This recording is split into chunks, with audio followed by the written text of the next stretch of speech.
नमस्कार विद्यार्थी मित्रांनो.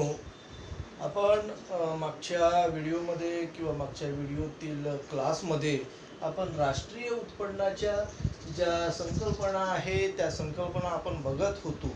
म्हणजे राष्ट्रीय उत्पन्न या प्रकरणामध्ये राष्ट्रीय उत्पन्नाच्या व्याख्या ज्या भिन्न भिन्न अर्थशास्त्रज्ञांनी मांडल्या, राष्ट्रीय उत्पन्न म्हणजे काय, राष्ट्रीय उत्पन्नाच्या ज्या काही भिन्न भिन्न संकल्पना आहे, दरडोई उत्पन्नापर्यंत हे आपण मागच्या पिरियडमध्ये आपण विचारात घेतलं. या पिरियडमध्ये आपण राष्ट्रीय उत्पन्न मापण्याच्या पद्धती, कोणत्याही देशामध्ये जे काही अर्थव्यवस्थेमध्ये भिन्न भिन्न क्षेत्र असते, त्या भिन्न भिन्न क्षेत्रामध्ये ज्या वस्तू आणि सेवांचं उत्पादन एका विशिष्ट काळामध्ये जे केल्या जाते, त्या वस्तूचं जे मूल्य मुद्रेमध्ये आपण व्यक्त करतो, त्या एकूण मूल्याची जी बेरीज असते, त्या बेरजेला त्या विशिष्ट काळामधील त्या देशाचं राष्ट्रीय उत्पन्न असं आपण म्हणतो.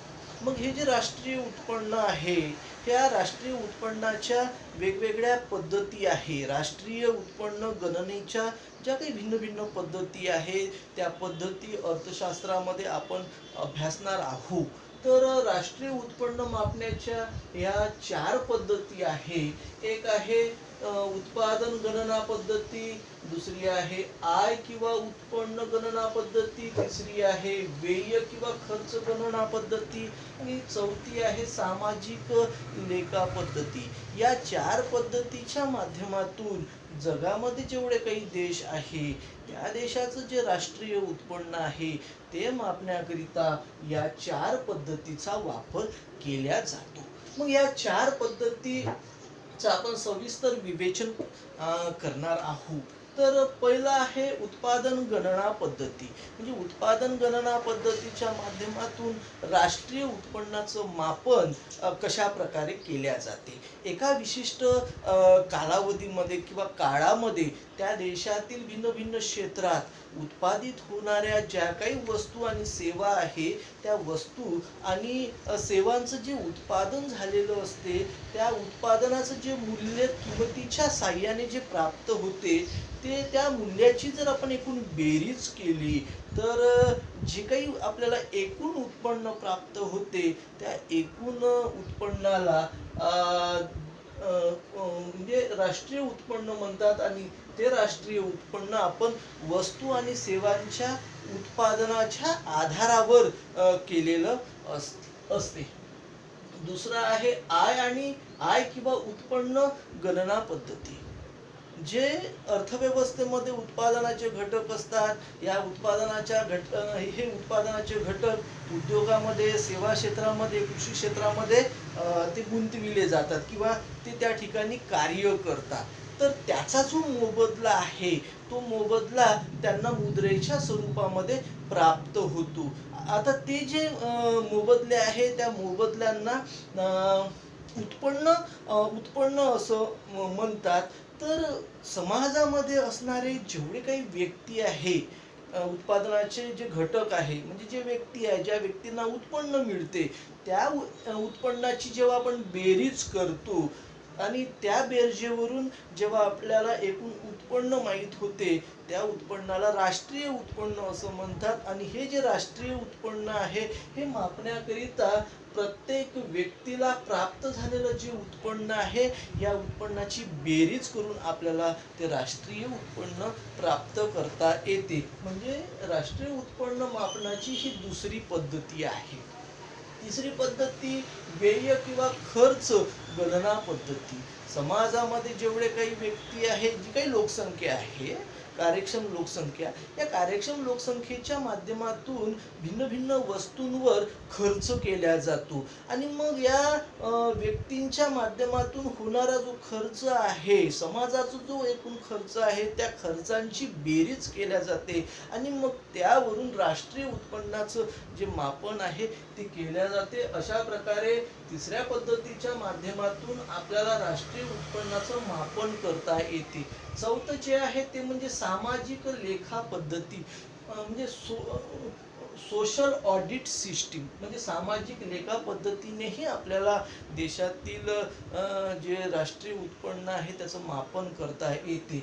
ही जी पद्धती आहे या पद्धतीमध्ये अर्थव्यवस्थेचं 5 क्षेत्रामध्ये विभागणी केल्या जाते आणि मग त्या 5 क्षेत्रामध्ये ज्या वस्तू आणि सेवांचं उत्पादन केलं जाते त्या उत्पादनाचं जे विश्लेषण आहे ते सांख्यिकीय पद्धतीने केलं जाते आणि मग त्यावरून त्या देशाच्या राष्ट्रीय उत्पन्नाची जी गणना आहे ती गणना केली जाते. ही जी काही सामाजिक लेखा पद्धती आहे ही विश्लेषणात्मक आहे, व्यापक आहे. तर या अशा प्रकारे 4 पद्धतीने आपल्याला राष्ट्रीय उत्पन्नाचं मापन करता येते. आता या 4 पद्धतीपैकी कोणती पद्धत किचकट आहे आणि कोणती पद्धत सोपी आहे हे जर आपण विचारात घेतलं तर खर्च किंवा व्यय गणना पद्धती ही जी आहे ही खर्च आणि व्यय गणना पद्धती ही थोडीशी किचकट आहे. कारण समाजातील जे भिन्न भिन्न लोक आहेत ते भिन्न भिन्न वस्तूवर खर्च करत असतात आणि मग त्या खर्चाची जी बेरीज आहे ते आकडे जे आहे ते प्राप्त करणे कठीण जाते. त्याच्यामुळे व्यय किंवा खर्च गणना पद्धती ही थोडीशी किचकट स्वरूपाची आहे.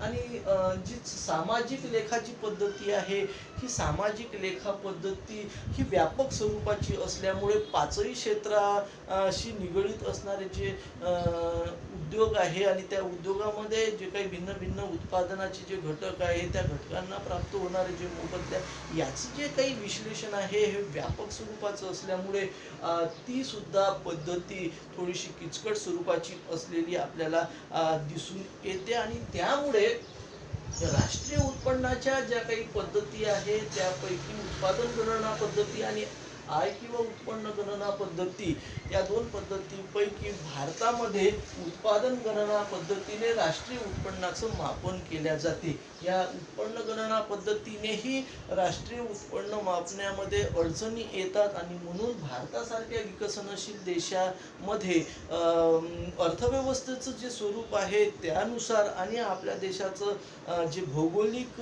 जे स्वरूप आहे विस्तीर्ण असलेला आपला देश आहे आणि मग या देशाच्या अर्थव्यवस्थेचं स्वरूप हे कसं आहे तर कृषी क्षेत्राशी जास्त निगडित आहे. म्हणजे कृषी प्रधान अर्थव्यवस्था असल्यामुळे आपण आपल्या देशाचं राष्ट्रीय उत्पन्न हे उत्पादन गणना पद्धतीने करत असतो. आता राष्ट्रीय उत्पन्न मापण्यामध्ये कोणकोणत्या अडचणी येतात. आता राष्ट्रीय उत्पन्नाचं मापन करणं म्हणजे काही साधी गोष्ट नाहीये. एखाद्या देशाच्या अर्थव्यवस्थेचं स्वरूप कशा प्रकारचं आहे, भारतासारख्या अर्थव्यवस्थेचं स्वरूप जर विकसनशील आणि कृषीप्रधान अर्थव्यवस्था असणार जर असेल आणि ग्रामीण भागामध्ये राहणारी लोकसंख्या ही 61% जवळपास असेल आणि तेवढीच लोकसंख्या ही कृषी आणि कृषीशी निगडित असणाऱ्या व्यवसायावर आपली जर उपजीविका जर चालवित असेल आणि मोठ्या प्रमाणामध्ये जर अशिक्षित, शिक्षणाचं प्रमाण कमी, तर राष्ट्रीय उत्पन्नाचं मापन करण्यामध्ये भिन्न भिन्न प्रकारच्या अडचणी उद्भवताना आपल्याला दिसून येतात. तर या राष्ट्रीय उत्पन्न मापनातील ज्या अडचणी आहे या अडचणी 2 प्रकारच्या आपल्याला प्रामुख्याने दिसतात. एक आहे वैचारिक अडचणी उद्भवतात आणि दुसरे आहे सांख्यिकीय अडचणी. या ज्या काही वैचारिक अडचणी आहे या कोणत्या आणि सांख्यिकीय अडचणी कोणत्या तर आपण सविस्तर त्याचं विवेचन करणार आहोत. राष्ट्रीय उत्पन्न मापण्यामध्ये ज्या वैचारिक अडचणी आहे त्यामधली पहिली जी अडचण आहे ते म्हणजे सेवांचं जे मापन आहे. त्या सेवांच्या मापनामध्ये आपल्याला येणाऱ्या ज्या काही अडचणी आहेत त्या विचारात घ्याव्या लागतात. आता एखाद्या देशाच्या अर्थव्यवस्थेमध्ये जे भिन्न भिन्न क्षेत्र आहेत त्या भिन्न भिन्न क्षेत्राची विभागणी आपण जर बघितली तर कृषी क्षेत्र, औद्योगिक क्षेत्र आणि सेवा क्षेत्र. कृषी क्षेत्र आणि औद्योगिक क्षेत्रामध्ये उपभोग्य आणि भांडवली वस्तूचं उत्पादन होते आणि जे सेवा क्षेत्र आहे, सर्व्हिस सेक्टर आहे, या सर्व्हिस सेक्टरमध्ये सेवांची निर्मिती होते. तर राष्ट्रीय उत्पन्न मापण्यामध्ये जी पहिली वैचारिक अडचण आहे, त्या पहिल्या वैचारिक अडचणीमधली जर पहिली अडचण जर आपण विचारात घेतली तर ती आहे सेवांच्या मापनात येणारी अडचण. मग कोणत्या सेवांचं मापन आपण राष्ट्रीय उत्पन्नामध्ये करायचं आणि कोणत्या सेवांचं मापन राष्ट्रीय उत्पन्नामध्ये करायचं नाही, हे आपल्याला ठरवत असताना अडचणी येतात. आता अनेक प्रकारच्या सेवा आहे. मग त्या अनेक प्रकारच्या सेवांपैकी कोणत्या सेवांचं मापन राष्ट्रीय उत्पन्न करताना घ्यायचं आणि कोणत्या सेवांचं घ्यायचं नाही, ही सुद्धा एक अडचण आहे. त्यानंतर दुसरी एक अडचण आहे की कोणत्या सेवा घ्यायच्या आणि कोणत्या सेवा घ्यायच्या नाही. म्हणजे ज्या सेवा मुद्रेमध्ये त्याचं आपल्याला रूपांतर करता येते, म्हणजे जी काही सेवा आहे त्या सेवेचं जे मूल्य आहे ते मूल्य आपण मुद्रेमध्ये जेव्हा व्यक्त करतो, म्हणजे किंमतीच्या माध्यमातून. आता सगळ्याच सेवांचं मूल्य मुद्रेमध्ये व्यक्त केल्या जात नाही, तर कोणत्या सेवा आपण घ्यायच्या आणि कोणत्या सेवा घ्यायच्या नाही, हे राष्ट्रीय उत्पन्न मापन करत असताना अडचण उद्भवते. समजा जर एखाद्या घरी एखादी स्त्री, म्हणजे घरगुती काम करणारी जी स्त्री आहे, त्या स्त्रीला आपण जो काही मोबदला देतो, तो मोबदला जर पैशाच्या स्वरूपामध्ये जर आपण दिला, तर त्याची नोंद तो जो घरमालक आहे, ज्या घरी ती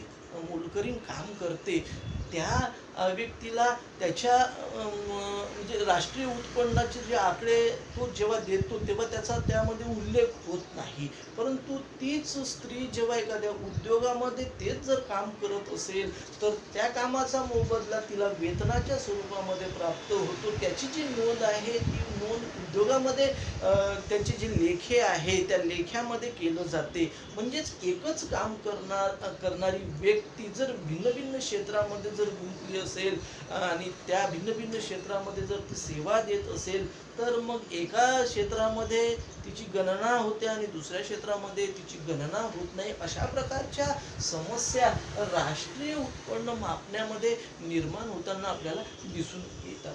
दुसरं आहे हिशोब न ठेवणे. भारतामध्ये आजही अशिक्षित लोकांचं प्रमाण जास्त आहे. ग्रामीण भागामध्ये आजही 61% लोक शेतीशी निगडीत आहे, शेती व्यवसायाशी निगडीत आहे. आणि मग हे जे शेतकरी आहे, हे शेतकरी आपल्या शेतीचं नियोजन करत असताना, शेतीमध्ये अन्नधान्याची लागवड करत असताना, किंवा ज्या काही औषधी आहे, बियाणे आहे, खतं आहे, जी मजुरी आहे, याची कोणत्याही प्रकारे ते हिशोब ठेवत नाही.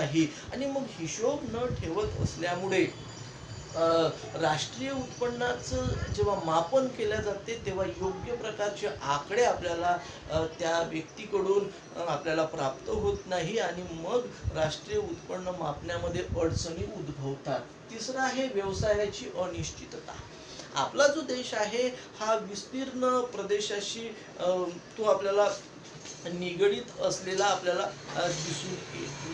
आता कृषी क्षेत्र आहे, उद्योग क्षेत्र आहे, सेवा क्षेत्र आहे. समजा एखादी श्रमिक पावसाळ्यातील 4 महिने शेती क्षेत्रामध्ये तो राबला असेल, त्याने मजुरी केली असेल, आणि मग उरलेले जे काही 8 महिने आहे, या 8 महिन्यापैकी 5 महिने त्याने जर एखाद्या कारखान्यामध्ये जर श्रम केलं असेल, आणि मग उरलेले जे काही महिने आहेत ते जर एखाद्या दुसऱ्या व्यवसायामध्ये जर त्याने गुंतविले असेल, म्हणजे 12 जे महिने आहे त्या 12 महिन्यापैकी तो 3ही क्षेत्रामध्ये त्याची जी काही श्रम आहे ते श्रम त्याने गुंतवलेलं असेल, तर अशा वेळेस त्या श्रमिकाच्या श्रमाचं जी नोंद आहे, ही नोंद भिन्न भिन्न क्षेत्रामध्ये होताना आपल्याला दिसून येत नाही. आणि ती जी अडचण आहे त्यामुळे राष्ट्रीय उत्पन्न मापन करत असताना अनेक प्रकारच्या समस्या उद्भवताना आपल्याला दिसून येतात.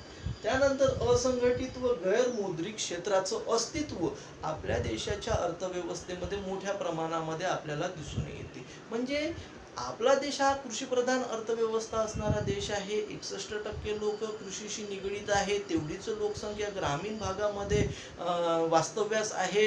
शिक्षणाचं प्रमाण आपल्या देशामध्ये कमी आहे. प्रामुख्याने शेतकऱ्याच्या दृष्टिकोनातून जर विचार केला तर शेतकरी हा संघटित नाही, तो असंघटित आहे. आणि असंघटित असल्यामुळे तो त्याच्या संदर्भामध्ये अनेक प्रकारचे प्रश्न निर्माण होतात, अडचणी निर्माण होतात. आणि मग एखाद्या देशामध्ये असंघटित क्षेत्र जर मोठ्या प्रमाणामध्ये जर अस्तित्वात असेल, तर त्या असंघटित क्षेत्रामधून जी काही माहिती आहे, राष्ट्रीय उत्पन्न मापण्याच्या संदर्भातली जी माहिती आहे, ती माहिती अचूक प्राप्त होत नाही. आणि अचूक जर माहिती जर प्राप्त झाली नाही, तर राष्ट्रीय उत्पन्नाचे जे आकडे आहे, ते आकडे अचूक प्राप्त होत नाही. त्यानंतर गैरमौद्रिक क्षेत्र.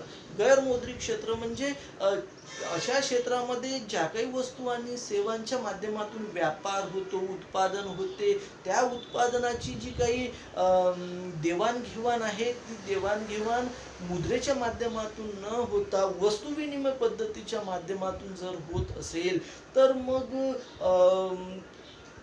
जे मुद्रेमध्ये जे काही आपण मूल्य व्यक्त करतो किंमतीच्या माध्यमातून, ते न होता जर वस्तू विनिमय पद्धतीच्या माध्यमातून जर व्यवहार होत असेल, तर त्या व्यवहारांना गैरमौद्रिक व्यवहार म्हणतात. आणि गैरमौद्रिक क्षेत्राचं अस्तित्व आपल्या देशामध्ये मोठ्या प्रमाणात प्रामुख्याने ग्रामीण भागामध्ये दिसून येते. अशा प्रकारच्या ह्या वैचारिक अडचणी आपण बघितलेल्या आहे. आता सांख्यिकीय ज्या काही अडचणी आहे, संख्यात्मक किंवा आकडेवारीशी संबंधित असणाऱ्या ज्या काही अडचणी आहे, त्या अडचणी आपल्याला राष्ट्रीय उत्पन्नाचं मापन करत असताना उद्भवतात. एक आहे उपयुक्त व विश्वसनीय आकडेवारीचा अभाव. म्हणजे राष्ट्रीय उत्पन्नाचं मापन करत असताना जी काही आकडेवारी सरकार प्राप्त करत असते, ती आकडेवारी कशी असली पाहिजे, उपयुक्त असली पाहिजे आणि विश्वसनीय असली पाहिजे.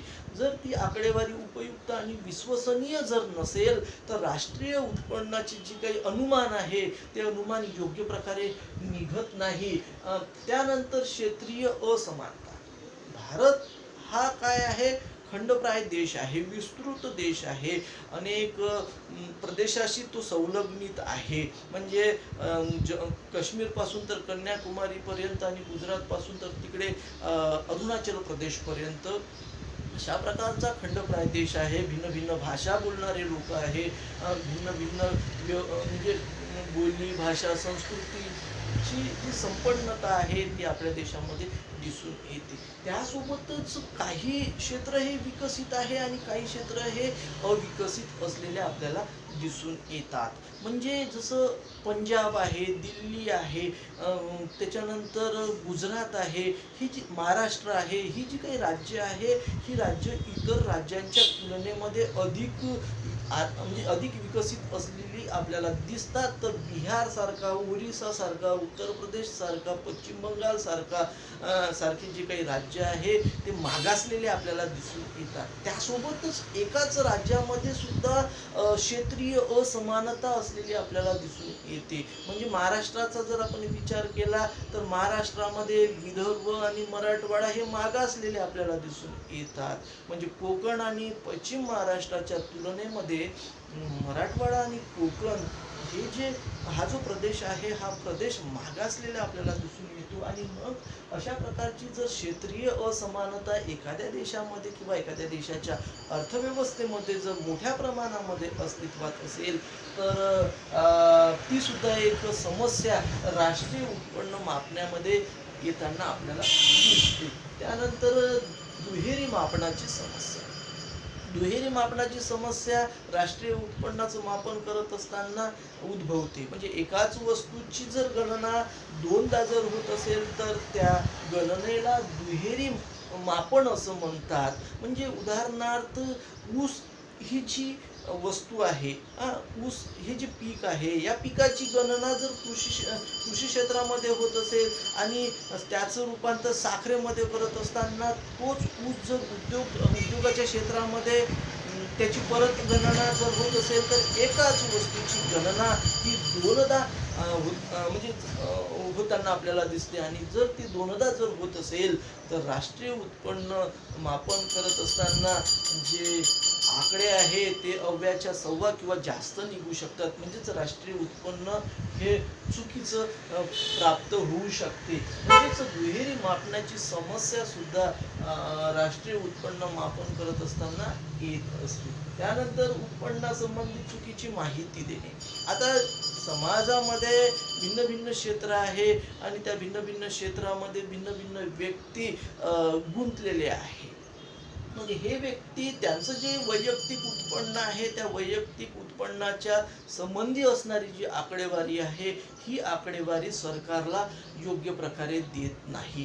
ती न देण्याचं कारण म्हणजे कर चुकविणे. म्हणजे कर चुकविण्याकरिता एखादी कारखानदार त्याने उत्पादित केलेल्या ज्या वस्तू आहे त्या वस्तूची जर आकडेवारी त्याने सरकारला योग्य प्रकारे दिली नाही तर राष्ट्रीय उत्पन्नाचं मापन करत असताना अडचणी उद्भवतात. म्हणजे तो कारखानदार कर चुकविण्याकरिता त्याने उत्पादित केलेला जो माल आहे या मालाचे जे आकडे आहे ते जर तो योग्य प्रकारे देत नसेल तर मग राष्ट्रीय उत्पन्न मापन करत असताना अडचणी निर्माण होत असतात.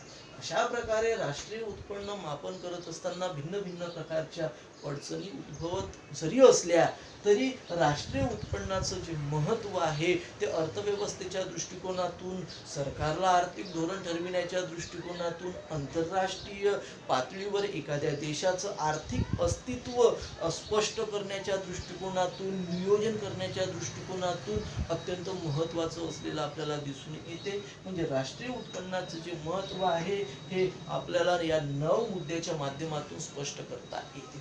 पहिलं आहे आर्थिक विकासाचं सूचक. एखाद्या देशाचा आर्थिक विकास होत आहे की होत नाही, होत आहे तर जास्त होत आहे की कमी होत आहे हे जर आपल्याला बघायचं असेल तर ते बघण्याकरिता त्या देशाचं जे राष्ट्रीय उत्पन्न आहे हे राष्ट्रीय उत्पन्न मदत करत असते. म्हणजे राष्ट्रीय उत्पन्नावरून आपल्याला त्या देशाचा आर्थिक विकास कोणत्या गतीने होत आहे हे लक्षात येते आणि म्हणून राष्ट्रीय उत्पन्नाचं महत्त्व आपल्याला दिसते.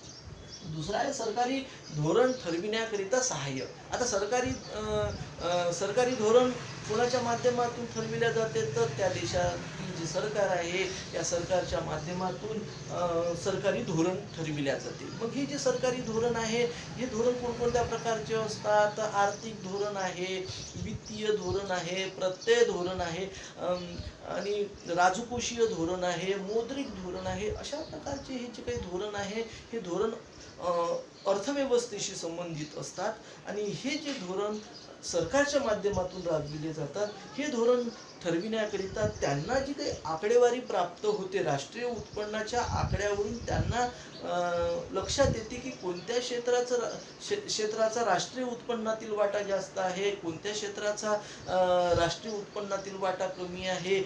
ही जी काही माहिती सरकारला जी प्राप्त होते या माहितीच्या आधारावर मग सरकार सरकारी धोरण राबविते आणि मग हे सरकारी धोरण राबविण्याकरिता राष्ट्रीय उत्पन्न किंवा राष्ट्रीय उत्पन्न मापन करण्याचं महत्त्व जे आहे आपल्याला दिसून येते. त्यानंतर आर्थिक नियोजनाला सहाय्य. कोणत्याही देशाचा आर्थिक विकास जर साधायचा असेल तर तो आर्थिक विकास साधण्याकरिता त्या देशाच्या सरकारला आर्थिक नियोजन करावं लागते. आपल्या देशाच्या अर्थव्यवस्थेचा विकास साधण्याकरिता आपण स्वातंत्र्य प्राप्त झाल्यानंतर 1951 पासून नियोजनाच्या माध्यमातून पंचवार्षिक योजना राबवायला सुरुवात केली. 1951 ते 56 आणि अशा प्रकारे आपण 2017 पर्यंत 12 पंचवार्षिक योजना राबविल्या. या पंचवार्षिक योजनेच्या माध्यमातून आपण आपल्या देशाच्या अर्थव्यवस्थेचा विकास साधण्याचा काय केलेला आहे प्रयत्न केलेला आहे. म्हणजेच आर्थिक नियोजन जर तुम्हाला करायचं असेल तर ते आर्थिक नियोजन करण्याकरिता काही आकड्याची गरज भासत असते आणि मग हे जे आकडे आहे हे आकडे आपल्याला राष्ट्रीय उत्पन्नाच्या मापनातून प्राप्त होते की कोणत्या क्षेत्राचं राष्ट्रीय उत्पन्नातील वाटा किती आहे, कोणत्या क्षेत्राचा राष्ट्रीय उत्पन्नातील वाटा कमी आहे आणि मग त्या आधारावर सरकार आर्थिक नियोजन करीत असते. त्यानंतर तुलनात्मक अध्ययनास उपयुक्त. एखाद्या देशाच्या अर्थव्यवस्थेचा जो आर्थिक अभ्यास आहे या आर्थिक अभ्यासामध्ये त्या देशाचं जे राष्ट्रीय उत्पन्न आहे त्या राष्ट्रीय उत्पन्नाचं मापन हे सुद्धा आपल्याला दिसून येते. एखाद्या देशाचं राष्ट्रीय उत्पन्न जर जास्त असेल तर तो देश विकसित राष्ट्रांच्या गटामध्ये मोडतो, आणि एखाद्या देशाचं राष्ट्रीय उत्पन्न जर कमी असेल तर तो देश विकसनशील राष्ट्राच्या गटामध्ये मोडतो, आणि एखाद्या देशाचं राष्ट्रीय उत्पन्न अत्यंत जर कमी असेल तर तो अविकसित राष्ट्राच्या गटामध्ये मोडतो. आता ज्या देशाचं राष्ट्रीय उत्पन्न जास्त असते त्या देशामध्ये असणारे जे भिन्न भिन्न क्षेत्र आहे, त्या भिन्न भिन्न क्षेत्राचा राष्ट्रीय उत्पन्नामध्ये असणारा जो वाटा आहे, हा वाटा जर आपण विचारात घेतला तर विकसित देशामध्ये जे राष्ट्रीय उत्पन्न असते ते राष्ट्रीय उत्पन्न जास्त असते, आणि त्या देशातील उद्योग क्षेत्राचा आणि सेवा क्षेत्राचा राष्ट्रीय उत्पन्नामध्ये असणारा हिस्सा किंवा वाटा हा जास्त असतो. आणि ज्या देशाचं राष्ट्रीय उत्पन्न कमी असते त्या देशामध्ये कृषी क्षेत्राचा राष्ट्रीय उत्पन्नामध्ये असणारा जो वाटा असतो हा जास्त असलेला आपल्याला दिसून येतो. म्हणजे तुलनात्मक अभ्यास करण्याकरिता सुद्धा आपल्याला एखाद्या देशाच्या राष्ट्रीय उत्पन्नाचं मापन करणे अत्यंत गरजेचं असते. त्यासोबतच इतर देशाच्या अर्थव्यवस्थेशी किंवा इतर देशाचा जो आर्थिक विकास आहे तो त्या आर्थिक विकासाची जर आपल्याला तुलना जर करायची असेल तर त्याकरिता सुद्धा राष्ट्रीय उत्पन्नाच्या मापनाला महत्त्व प्राप्त झालेलं आपल्याला दिसून येते. त्यानंतर अर्थव्यवस्थेच्या स्वरूपाचं निर्देशन. अर्थव्यवस्थेमध्ये भिन्न भिन्न क्षेत्र असतात, आणि मग त्या भिन्न भिन्न क्षेत्रावरून त्या अर्थव्यवस्थेचं स्वरूप कशा प्रकारचं आहे हे आपल्याला लक्षात येते. म्हणजे राष्ट्रीय मी सांगितल्याप्रमाणे या आधीच्या मुद्द्यामध्ये की राष्ट्रीय उत्पन्न जर कमी असेल तर त्या अर्थव्यवस्थेचं स्वरूप कृषीप्रधान अर्थव्यवस्था असलेला आपल्याला दिसून येते. म्हणजे विकसित देशाच्या तुलनेत आपल्या भारत देशाचं राष्ट्रीय उत्पन्न जर कमी असेल तर ते कमी असण्याचं कारण म्हणजे आजही आपल्या देशातील 61% लोक हे कृषी आणि कृषीशी निगडीत असणाऱ्या व्यवसायावर आपली उपजीविका चालवितात. राष्ट्रीय उत्पन्नामध्ये असणारा जो वाटा आहे हा जरी आता राष्ट्रीय उत्पन्नातील वाटा हळूहळू कमी कमी होताना आपल्याला कृषी क्षेत्राचा दिसून येतो. औद्योगिक क्षेत्राचा आणि सेवा क्षेत्राचा राष्ट्रीय उत्पन्नामध्ये असणारा वाटा आता वाढत आहे. तरी सुद्धा 61% लोक आजही जर कृषी क्षेत्राशी निगडीत जर असेल तर त्यावरून आपल्या देशाच्या अर्थव्यवस्थेचं स्वरूप कशा प्रकारचं आहे हे आपल्याला लक्षात येते. म्हणजे अर्थव्यवस्थेचं स्वरूप लक्षात घेण्याकरिता राष्ट्रीय उत्पन्न ही जी आर्थिक संकल्पना आहे ती मदत करत असते. त्यानंतर आहे संपत्तीच्या वितरणाचे सूचक. एखाद्या देशाचं जे राष्ट्रीय उत्पन्न आहे त्या राष्ट्रीय उत्पन्नाचं वितरण त्या देशामध्ये असणारे जे काही भिन्न भिन्न उत्पादक घटक आहे त्या उत्पादनाच्या घटकांना वितरित होत असते. मग ते राष्ट्रीय उत्पन्नाचं वितरण योग्य आहे की अयोग्य आहे, म्हणजे राष्ट्रीय उत्पन्नाचा मोठा हिस्सा मुठभर लोकांना प्राप्त होत आहे की राष्ट्रीय उत्पन्नाचा मोठा हिस्सा सगळ्यांना सारख्या प्रमाणामध्ये वितरित होत आहे. म्हणजे यावरून आपल्याला लक्षात येते की राष्ट्रीय उत्पन्नाचा जर मोठा हिस्सा मुठभर लोकांना जर वितरित होत असेल, म्हणजे श्रीमंत अधिक जर श्रीमंत होत असेल, आणि राष्ट्रीय उत्पन्नाचा छोटा हिस्सा हा जर असंख्य सामान्य वर्गांना जर वितरित होत असेल तर गरीब हा अधिक गरीब होईल. म्हणजे आर्थिक विषमतेची जी दरी आहे ती वाढीस लागेल. आणि मग राष्ट्रीय म्हणजे संपत्तीचं वितरण कशा प्रकारे होत आहे हे जर आपल्याला बघायचं जर असेल तर राष्ट्रीय उत्पन्नाचं महत्त्व आपल्याला विचारात घ्यावं लागतं. त्यानंतर दरडोई उत्पन्नाची माहिती.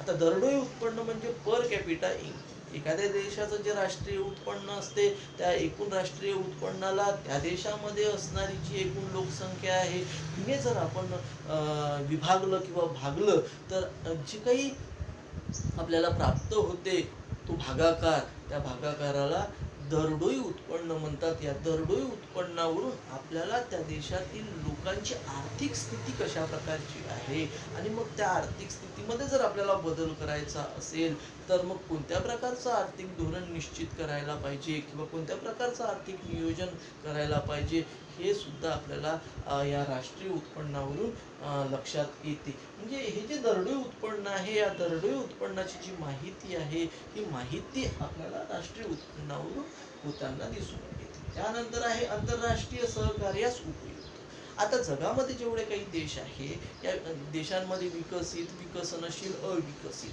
आता विकसित देशामध्ये Japan, Germany, France, Russia, America, Britain हे जे काही देश आहेत हे विकसित राष्ट्रामध्ये मोडतात. आता मग जागतिक पातळीवर अनेक प्रकारच्या आर्थिक संस्था असलेल्या आपल्याला दिसून येतात. म्हणजे जागतिक बँक आहे, जागतिक मुद्राकोष आहे, वर्ल्ड म्हणजे जागतिक मुद्राकोष आणि वर्ल्ड बँक ह्या महत्त्वाच्या दोन आर्थिक संस्था आपल्याला दिसून येतात. आणि मग या आर्थिक संस्थेच्या माध्यमातून विकसनशील आणि अविकसित देशांना आर्थिक मदत केल्या जाते, अनुदान दिल्या जाते, कर्ज दिल्या जाते आणि मग त्या देशाच्या अर्थव्यवस्थेचा विकास साधण्याचा प्रयत्न केला जातो. आणि मग या जागतिक आर्थिक संस्थांना एखाद्या देशाची आर्थिक स्थिती कशा प्रकारची आहे हे जर माहीत करायचं असेल तर ती आर्थिक स्थिती राष्ट्रीय उत्पन्नाच्या आकड्यावरून होत असते. आणि मग त्या माध्यमातून आंतरराष्ट्रीय जे सहकार्य आहे ते सहकार्य जर आपल्याला प्राप्त जर करायचं असेल तर ते प्राप्त करण्याकरिता राष्ट्रीय उत्पन्नाला महत्त्व प्राप्त होताना आपल्याला दिसून येते. आता शेवटचं जे आहे राष्ट्रीय उत्पन्नाचं महत्त्व म्हणजे शोधकर्त्यांना सहाय्य. अर्थशास्त्रामध्ये जे काही भिन्न भिन्न क्षेत्र आहे त्या भिन्न भिन्न क्षेत्राचा अभ्यास अनेक संशोधकाच्या माध्यमातून केला जातो. आणि मग या संशोधकांना भिन्न भिन्न प्रकारची जी काही आर्थिक माहिती आहे ही आर्थिक माहिती प्राप्त करावी लागते. आता सरकारच्या माध्यमातून राष्ट्रीय उत्पन्नाची जी आकडेवारी आहे ती आकडेवारी प्रकाशित केली जाते आणि त्या आकडेवारीचा अभ्यास अनेक संशोधक करतात. म्हणजे संशोधकांना सहाय्यक आपल्याला ती माहिती दिसून येते आणि मग त्या माहितीच्या आधारावर हे जे शोधकर्ते आहे किंवा जे संशोधक आहे ते अर्थव्यवस्थेच्या संदर्भामध्ये एखाद्या क्षेत्रामध्ये जर काही आर्थिक प्रश्न असेल तर ती किंवा आर्थिक समस्या असेल तर ती समस्या सोडविण्याकरिता संशोधन करतात. अशा प्रकारे राष्ट्रीय उत्पन्नाचं महत्त्व आपल्याला या 9 मुद्द्याच्या माध्यमातून लक्षात घेता येते.